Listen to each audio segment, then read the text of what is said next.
അസ്സലാമലൈക്കും. അരാജകത്വത്തിന്റെ കരാളഹസ്തങ്ങളിൽ പിടഞ്ഞ ഒരു ജനതയെ അറിവിന്റെ വെള്ളി വെളിച്ചത്തിലേക്ക് ആനയിച്ച മുത്തു മുഹമ്മദ് മുസ്തഫ സ്വല്ലല്ലാഹു അലൈഹി വസല്ലമ തങ്ങളുടെ ചരിത്രകഥയാണ് നമ്മൾ ഇവിടെ ചർച്ച ചെയ്യുന്നത്. ഇത് അതിലെ 20-ാം ഭാഗമാണ്. മക്കാ മുശ്രിക്കുകളുടെ ഉപദ്രവം സഹിക്കവയ്യാതെ നാടും വീടും സമ്പാദ്യവും ഉപേക്ഷിച്ചുകൊണ്ട് കൂട്ടം കൂട്ടമായി മുസ്ലിങ്ങൾ യസ്രിബിലേക്ക് പലായനം ചെയ്യുകയാണ്. മുസ്ലിങ്ങൾ സമ്പാദ്യങ്ങളൊക്കെ ഉപേക്ഷിച്ചുകൊണ്ടാണ് യാത്ര ചെയ്യുന്നത്. ഒട്ടക കൂട്ടങ്ങളില്ല, ആട്ടിൻ പറ്റങ്ങളില്ല, ഈന്തപ്പനകളില്ല. എന്നിട്ടും അവരെ പോകാൻ അനുവദിക്കുന്നില്ല. എന്തൊരു ദ്രോഹമാണ്! രക്ഷപ്പെട്ടവരൊക്കെ യസ്രിബിലെത്തി. മുശ്രിക്കുകൾ അവരൊക്കെ രക്ഷപ്പെടുന്നതിൽ അസ്വസ്ഥരായി. മക്കയിലെ ഒരു ഹാളിന്റെ പേരാണ് ദാറുൻ നദ്വ. അവിടെ ഒരു യോഗം നടക്കുകയാണ്. മുസ്ലിങ്ങളെ എങ്ങനെ കൈകാര്യം ചെയ്യണമെന്ന് ആലോചിച്ച് അബൂജഹൽ വിളിച്ചു പറഞ്ഞു, മുഹമ്മദിനെ വധിക്കണം. മറ്റുള്ളവർ ചോദിച്ചു, എങ്ങനെ വധിക്കാനാണ്?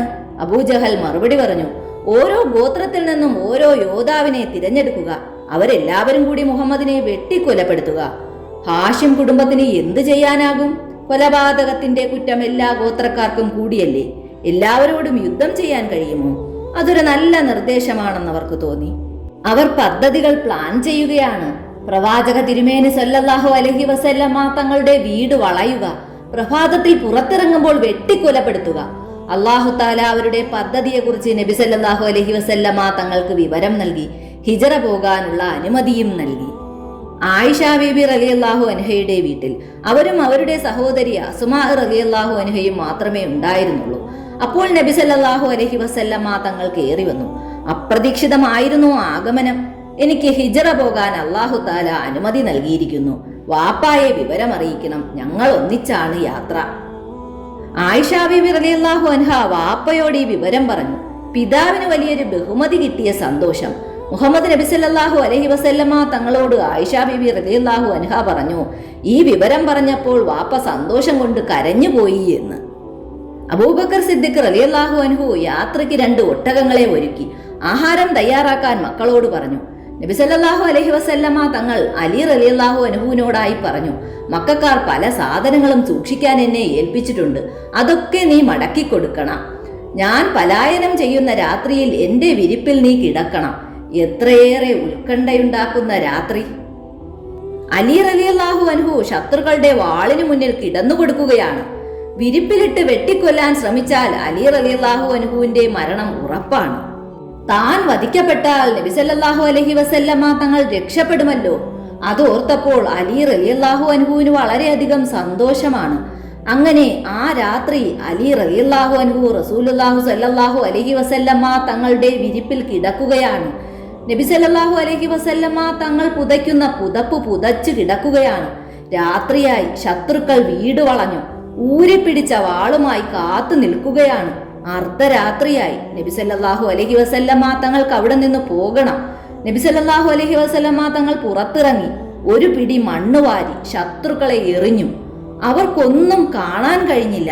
യാസീൻ സൂറത്തിലെ ആയത്തുകൾ ഓതിയിട്ടാണ് അവർക്കു നേരെ മണ്ണുകൾ എറിഞ്ഞതെന്ന് ചരിത്രത്തിൽ നിന്ന് നമുക്ക് കാണാൻ കഴിയും.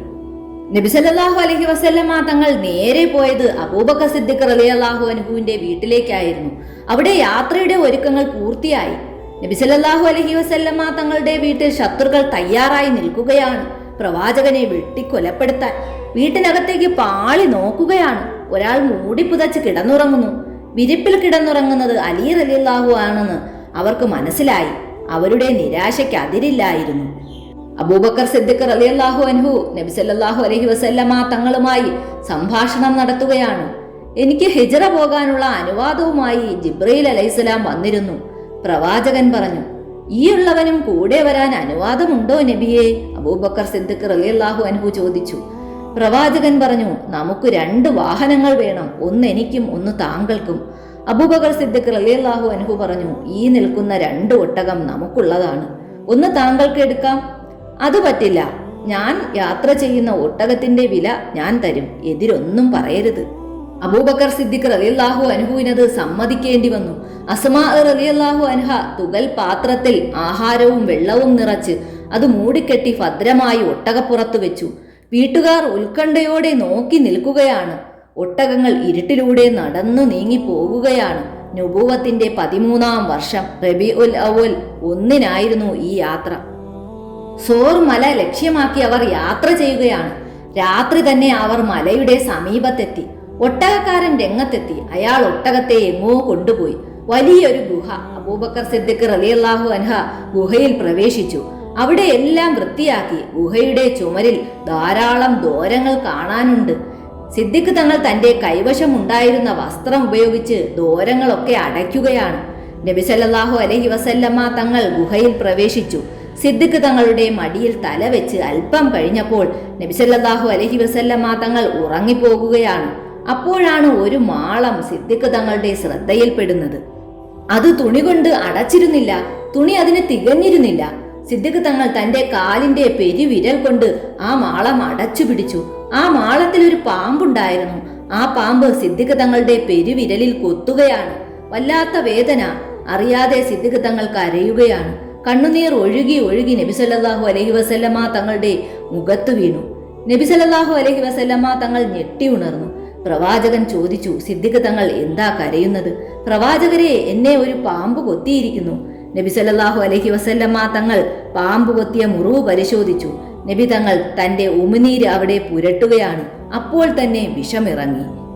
അങ്ങനെ ഒരു പകൽ കടന്നുപോയി. സിദ്ദിഖ് തങ്ങളുടെ പുത്രൻ അബ്ദുള്ള വൈകുന്നേരം ഗുഹയിലെത്തി. മോനെ, എന്തൊക്കെയാണ് മക്കയിലെ വർത്തമാനങ്ങൾ? അവർ ചോദിച്ചു. അബ്ദുള്ള സംഭവങ്ങൾ വിവരിച്ചു കൊടുത്തു. നബി സല്ലല്ലാഹു അലൈഹി വസല്ലമ തങ്ങളെ വധിക്കാൻ വേണ്ടി കാത്തിരുന്നവർ അകത്ത് കയറിയപ്പോൾ ആള് മാറിയിരിക്കുന്നു. എവിടെ മുഹമ്മദ് എന്നവർ വർദ്ധിച്ച കോപത്തോടെ ചോദിച്ചു. അലി റളിയല്ലാഹു അൻഹു കൈമലർത്തിക്കൊണ്ട് എവിടെയെന്നറിയില്ല എന്ന് പറഞ്ഞു. അവർ കോപത്തോടെ പിടിച്ചു വലിച്ചു. ഉന്തും തള്ളുമായി കഅബ ഷരീഫിന്റെ അടുത്തേക്ക് അലി റളിയല്ലാഹു അൻഹുവിനെ വലിച്ചു കൊണ്ടുപോയി. അവിടെ കെട്ടിയിട്ടു. കുറെ നേരം ചോദ്യം ചെയ്തു. പിന്നെ അഴിച്ചു വിടുകയാണുണ്ടായത്. ഖുറൈശികൾ നേരെ അബൂബക്കർ തങ്ങളുടെ വീട്ടിലേക്കാണ് പോയത്. പെണ്ണുങ്ങളും കുട്ടികളും മാത്രമേ അവിടെയുള്ളൂ. എവിടെ അബൂബക്കർ? ശത്രുക്കളുടെ ഗർജനം. അവർ പേടിച്ചു വിറച്ചു. ഭീഷണിപ്പെടുത്തുകയാണ്. ഒരു തുമ്പും കിട്ടിയില്ല.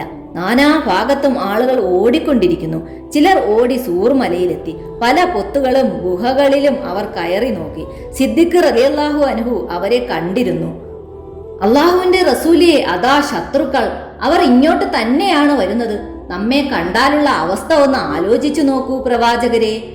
സമാധാനിക്കൂ, നാം 2 പേർ മാത്രമല്ല ഇവിടെയുള്ളത്. പ്രവാചകൻ അബൂബക്കർ സിദ്ദിഖ് റളിയല്ലാഹു അൻഹുയെ ആശ്വസിപ്പിക്കുകയാണ്. 3-മതൊരാൾ കൂടിയുണ്ട്. ആ സമയം ഇസ്ലാമിന്റെ ബന്ധശത്രുവായ ഉമയ്യത്ത് ഇബ്നു ഫലഹ് സൗർ ഗുഹയുടെ മുന്നിൽ നിൽക്കുകയാണ്. നമുക്ക് ഈ ഗുഹയിലൊന്ന് കയറി നോക്കാം, ചിലർ അഭിപ്രായപ്പെടുന്നുണ്ട്. ഉമയ്യത്ത് ഗുഹയിലേക്ക് സൂക്ഷിച്ചു നോക്കി. ഗുഹാമുഖത്ത് ഒരു ചിലന്തി വല കെട്ടിക്കൊണ്ടിരിക്കുന്നു. 2 പ്രാവുകൾ മുട്ടയിട്ടു കാവലിരിക്കുന്നു. ഉമയ്യത്ത് വിളിച്ചു പറഞ്ഞു, വേണ്ട, മുഹമ്മദിനെ പ്രസവിക്കും മുമ്പുള്ള ചിലന്തി വലയാണ് ഈ കാണുന്നത്. അവർ മുന്നോട്ട് നടന്നു പോകുകയാണ്, ആ ഗുഹയിൽ പ്രവേശിക്കാതെ. അന്ന് മുഴുവൻ നടന്നിട്ടും ഒരു പ്രയോജനവും ഉണ്ടായില്ല. ഒടുവിൽ അവർ പ്രഖ്യാപിക്കുകയാണ്, മുഹമ്മദിനെ ജീവനോടെയോ അല്ലാതെയോ പിടിച്ചു തരുന്നവർക്ക് 100 ഒട്ടകം ഇനാം. ആളുകൾ നെട്ടോട്ടം ഓടുകയാണ്. എങ്ങനെയും മുഹമ്മദിനെ പിടിക്കണം, 100 ഒട്ടകം കരസ്ഥമാക്കണം. നാടാകെ തിരച്ചിലാണ്. എല്ലാവരും പരാജയപ്പെടുകയാണ്. നബി സല്ലല്ലാഹു അലൈഹി വസല്ലമ തങ്ങളും കൂട്ടുകാരനും 3 ദിവസം ഗുഹയിൽ തന്നെ കഴിച്ചുകൂട്ടി. 4-ാം ദിവസം സിദ്ദിഖ് റളിയല്ലാഹു അൻഹുവിന്റെ ഭൃത്യനായ ആമിർ ഇബ്നു സുഹൈറത്തു റളിയല്ലാഹു അൻഹു ഗുഹയിലെത്തി. സിദ്ദിഖ് റളിയല്ലാഹു അൻഹു അദ്ദേഹത്തോട് പറഞ്ഞു, ഇനി യാത്ര തുടങ്ങാമെന്നാണ് കരുതുന്നത്. ഒട്ടകക്കാരനെ കൊണ്ടുവരണം, ആരും കാണരുത്, വളരെ സൂക്ഷിക്കണം. അവർ ഗുഹയിൽ നിന്ന് പുറത്തിറങ്ങി. ഒട്ടകപ്പുറത്താണ് ഇനി യാത്ര. വഴി മാറിയാണ് യാത്ര ചെയ്യുന്നത്. അസ്വാനി കടൽ തീരം വഴിയാണ് ഇനിയുള്ള യാത്ര. നബി സല്ലല്ലാഹു അലൈഹി വസല്ലമ തങ്ങളുടെ ചരിത്രകഥയുടെ ബാക്കി ഭാഗവുമായി ഇനിയും വരാം. ചാനൽ ഇഷ്ടപ്പെട്ടാൽ സബ്സ്ക്രൈബ് ചെയ്യണേ.